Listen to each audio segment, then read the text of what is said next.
अस्सलामु अलैकुम वरहमतुल्लाहि वबरकातुह। मोहतरम भाइयों, बुज़ुर्गों, दोस्तों, उत्तर प्रदेश के अंदर इलेक्शन का माहौल पूरी तरह से गरमाया हुआ है। पूरे स्टेट, पूरे सूबे में जहां देखो वहां पे बस इलेक्शन की बातें हो रही है और इसमें बीजेपी के अंदर फूट पड़ी हुई है।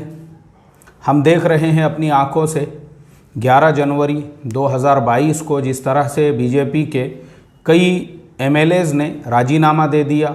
इसी तरह से केशव प्रसाद मौर्य जो बीजेपी के मिनिस्टर थे, इसी तरह से एक और मिनिस्टर, इन तमाम लोगों ने भी राजीनामा दिया, यानी इस्तीफ़ा दे दिया।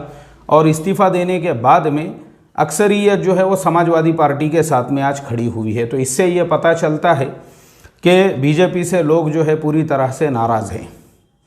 अब इसमें सिर्फ करने का एक काम है, वो ये कि हमारे जो वोटों का बंटवारा है वो नहीं होना चाहिए। मैंने इससे पहले भी एक वीडियो इस उन्वान से दिया था, जब हज़रत मौलाना सज्जाद साहब नौमानी का ख़त जो उन्होंने बैरिस्टर असदुद्दीन ओवैसी साहब को लिखा था, उस वक्त भी मेरा एक वीडियो जो है वो चैनल के ऊपर आया था। ऐसे ही अभी भी मैं आप तमाम लोगों से वही कहना चाहूँगा जो बातें मैंने उस वक्त में कहा था कि देखो, मुसलमानों के वोट जो है ना वो फूटना नहीं चाहिए। और मुख्तलिफ़ पार्टियां अब आपके यहाँ पे खड़ी हुई है। एक तरफ से समाजवादी पार्टी है, दूसरी तरफ से बहुजन समाज पार्टी है, तीसरी तरफ से कांग्रेस है। ये हालात में आप कन्फ्यूज़न का शिकार होंगे कि हमने वोट किसको देना चाहिए। तो मैंने इससे पहले भी ये बताया हूँ कि देखो, जिस जगह पे मुसलमानों की आबादी 50% से ज़्यादा है, जिस विधानसभा क्षेत्र में, और वहाँ पे अगर एमआईएम ने अपने कैंडिडेट को खड़ा किया है तो मैं आपको बिल्कुल साफ लफ्ज़ों में बोलूँगा, वहाँ आपने एमआईएम को ही वोट देना चाहिए। इसलिए कि मैंने इससे पहले भी बताया हूँ, इसलिए कि उसका रीज़न है, इसलिए कि हमारे समाजवादी पार्टी, बहुजन समाज पार्टी के अलावा भी एमआईएम के भी कुछ एमएलएज जो है वो विधानसभा में होना चाहिए, ताकि ये पार्टियों को भी इस चीज़ का एहसास रहे कि भाई मुसलमानों के मसाइल पे हमने बोलना चाहिए।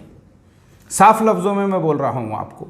ये पार्टियाँ कब चौकन्ना होंगी, देखो मैं आपको एक मिसाल दे के बताता हूँ। जैसे मिसाल के तौर पे मार्केट के अंदर एक दुकान है और वो दुकान के अलावा कोई दुकान नहीं है। अब वो महल्ले वाले, बस्ती वालों की मजबूरी है, उसी दुकान से उनको सामान लेना है।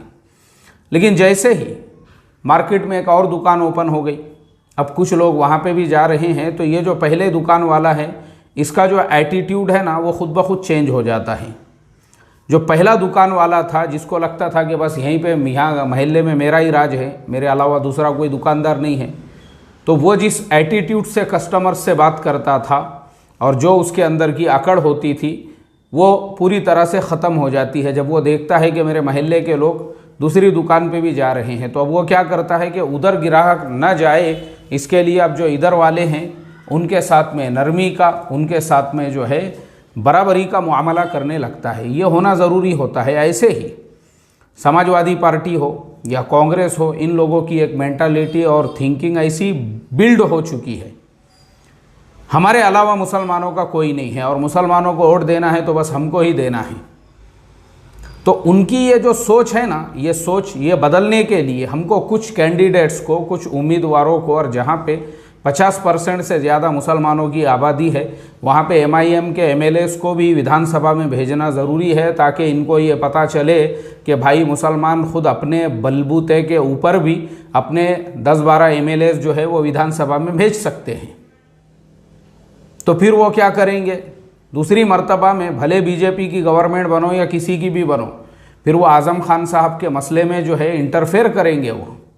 और मैं आज़म खान साहब की मिसाल इसलिए देता हूँ भाई बार बार, क्योंकि उन्होंने एक काम जो मैं सिर्फ, उन्होंने काम तो बहुत सारे किए हुए होंगे, अब क्योंकि मुझे वहाँ के हालात पता नहीं है उनके इलाके के, लेकिन एक काम जो मुझे बहुत अच्छा लगा उनका, और जिस काम से जो है मैं बड़ा खुश हुआ, वो इल्मी काम है जो उन्होंने हज़रत मौलाना मोहम्मद अली जौहर जो यूनिवर्सिटी की उन्होंने बुनियाद डाले वहाँ पर। और वो यूनिवर्सिटी का जो काम चल रहा है, और यूनिवर्सिटी में कई मेडिकल कॉलेजेस है और दीगर कॉलेजेस, देखो मैं हमेशा एक बात ये कहता हूँ कि उम्मत के ऊपर सबसे बड़ा एहसान आज के ज़माने में अगर किसी का है तो उन लोगों का है जो मुसलमानों के लिए तालीमी एतबार से कोई काम कर रहे हो। अब एक इंसान जो पूरी यूनिवर्सिटी का काम कर रहा है, मैं समझता हूँ वो बहुत बड़ा काम कर रहा है। तो ऐसा इंसान जो है ना, और उसकी तायद में नहीं खड़े होना, उसका गेट जो है तोड़ने का भी ऑर्डर आ गया तो समाजवादी पार्टी की तरफ से कोई बयान नहीं आ रहा है, जबकि वो तुम्हारे एमपी है। तो ये जो चीज़ें होती है ना, ये थोड़ा सा चुभती है इंसान को। तो इस वजह से अगली मर्तबा ऐसे कुछ मसाइल होंगे तो बोलना पड़ेगा, अखिलेश यादव को भी बोलना पड़ेगा, समाजवादी पार्टी के जो प्रवक्ता होंगे उनको भी बोलना पड़ेगा। तो इसके लिए बस मैं इतना ही कहना चाहूँगा, जहाँ पे मुसलमानों की आबादी 50% से ज़्यादा है और जहाँ पे जो है MIM का अगर कैंडिडेट खड़ा है, बिल्कुल उसी को वोट दो, आप उसी को वोट दो। ये जो है ना दूसरी बाकी की पार्टियां, उसको नज़रअंदाज करो। और मैं समझता हूँ उस इलाके के जो उलामा हैं और उस इलाके के दीगर जो पॉलिटिशियंस हैं, उनका भी ये काम है, वो भी अपने इलाके में इसी लाइन से मेहनत करें, हमारा 100% वोट MIM को गिरे, जहाँ पे हमारी आबादी 50% से ज़्यादा है। अब जहाँ पे हमारी आबादियाँ कम हैं, जैसे 25% है, 30% है, अब उन इलाकों में हम क्या करेंगे? तो वहाँ पे मैं साफ लफ्ज़ों में बोलता हूँ, वहाँ पे वन साइड जो है समाजवादी पार्टी को वोट दो, वन साइड दो वहाँ पे, वन साइड। फिर वहाँ पे कोई पार्टी मत देखो, चाहे वहाँ कांग्रेस हो, चाहे वहाँ पे बहुजन समाज पार्टी हो, फिर वहाँ पे आप मत देखो, फिर वहाँ पे आप वन साइड समाजवादी पार्टी को दो। अगर समाजवादी पार्टी की हुकूमत बन जाती है, बहुत अच्छी बात है, और अगर उनको कुछ सीटों की कमी पड़ती है तो फिर जो MIM के 10-12 MLAs होंगे, ये उनके साथ में जो है किंग मेकर बनने का भी काम कर सकते हैं, इनको भी फिर उसमें हिस्सेदारी मिलेंगी।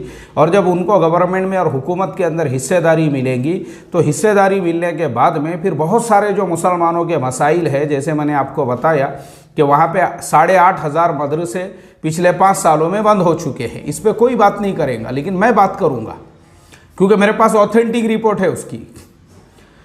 तो जो 8.5 मदरसे बंद हो चुके हैं, उसके अलावा और भी बहुत सारे मसले मसाइल है भाई, और दीगर लोगों के भी मसाइल है। ऐसा नहीं है कि खाली मुसलमानों के मसाइल है, बल्कि उनके अलावा भी और भी पूरे सूबे के अंदर, पूरे स्टेट के अंदर जो मसले मसाइल है लोगों को दरपेश है। वहाँ के दलितों को कैसे कैसे मसले मसाइल हमने देखे पिछले दिनों में कठुआ के अंदर, और इसी तरह से वो गाँव का नाम भूल रहा हूँ मैं, ये 2-4 जगह पे जो है मासूम बच्चियों के साथ में जिस तरह से जुल्म ज़्यादती हुई, इस तरह के जो सारे हालात हुए वहाँ पे, वहाँ का ना दलित महफूज है आज के हालात में, ना गरीब महफूज है।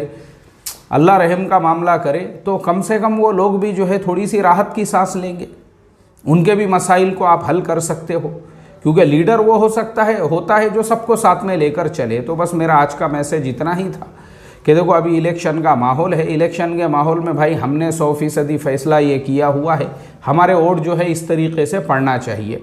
और अगर मान लो किसी इलाके के अंदर MIM का भी उम्मीदवार है, समाजवादी पार्टी का भी उम्मीदवार, दोनों भी उम्मीदवार वहाँ पे खड़े हुए हैं, तो मैं यही बता रहा हूँ आपको कि समाजवादी पार्टी जानबूझ के ऐसा करने वाली है कि जहाँ MIM का कैंडिडेट है वहाँ वो कैंडिडेट मुसलमान ही देंगी। तो अब आप परेशान हो जाओगे कि आधे वोट इधर आधे वोट इधर, तो वो मसलों में पड़ना ही नहीं है। जहाँ आपकी आबादी ज़्यादा है वहाँ पे 100% वोटिंग डालो MIM को, और जहाँ आबादी कम है वहाँ समाजवादी पार्टी को हमारा पूरा समर्थन है, कोई प्रॉब्लम नहीं है। बिल्कुल आप उनको जो है, हम उनको भी जो है सपोर्ट कर रहे हैं जहाँ पे। लेकिन मेरे बोलने के मकसद को समझो, आप समझ रहे नहीं मेरी बात। अगर मेरी बात आप समझ रहे होंगे, मैं सिर्फ इतना बोलना चाहता हूँ कि हम समाजवादी के दुश्मन नहीं हैं, ना ही उनके अपोज है, ना ही उनके हमको जो है यानी उनसे कोई बैर है, बल्कि हमारा बोलना सिर्फ इतना है कि हुकूमत अगर समाजवादी की भी बनती है तो भी 10-15 MLAs जो है MIM के रहेंगे। बाकी पार्टियों को एक सबक मिलेगा और ये सबक पहुँचेगा कि भाई मुसलमान अपनी भी ताकत को मजबूत कर रहे हैं। वो जो 10-12 MLA है, फिर मुसलमानों का कोई इशू है, कोई मसला है, तो वो धरने पे बैठ सकते हैं, वो आंदोलन पे बैठ सकते हैं, वो उस मसले को उठा सकते हैं। जैसे अभी बीच में 4-5 सालों के अंदर ऐसे 50 मसले आए जिसके अंदर एक भी मुसलमान MLA ने अपनी ज़ुबान से मुंह नहीं खोला। जैसे मौलाना कलीम सिद्दीकी साहब की गिरफ़्तारी है और डॉक्टर उमर गौतम साहब की गिरफ़्तारी है। इसी तरह से जो है लव जिहाद के नाम पे कितने मुस्लिम नौजवान ऐसे हैं जो आज जेल की सलाखों के पीछे डाल दिए गए हैं। उनके अलावा एक बहुत बड़ी तादाद मुसलमानों की ऐसी है, अल्लाह रहम का मामला फरमाए, जिनको ज़बरदस्ती उठा के जेलों में डाला गया और जेलें उनसे जो है भरी गई। तो ये सारे मामलात में अगर MIM के 10-12 MLAs होते हैं तो कम से कम आवाज़ तो उठाएंगे, कम से कम आवाज़, और हुकूमत को तो कम से कम जो है उसकी तरफ तवज्जो दिलाएंगे। तो इसलिए जो है ना, हमारा बोलने का मकसद बस यही है कि दूसरी पार्टियों को भी सबक मिलना ज़रूरी है कि भाई मुसलमान अपने खुद के वोटों के बलबूते पर भी अपने भी कुछ उम्मीदवार विधानसभा के अंदर भेज सकते हैं। तो इस चीज़ का हमको ख्याल रखना है। बस आगे के नताइज तो अल्लाह तबारक व तआला के हाथ में है। अल्लाह से हम यही दुआ करते हैं, अल्लाह आफ़ियत का मुआमला फ़रमाएं। अस्सलामु अलैकुम व रहमतुल्लाहि व बरकातुहू।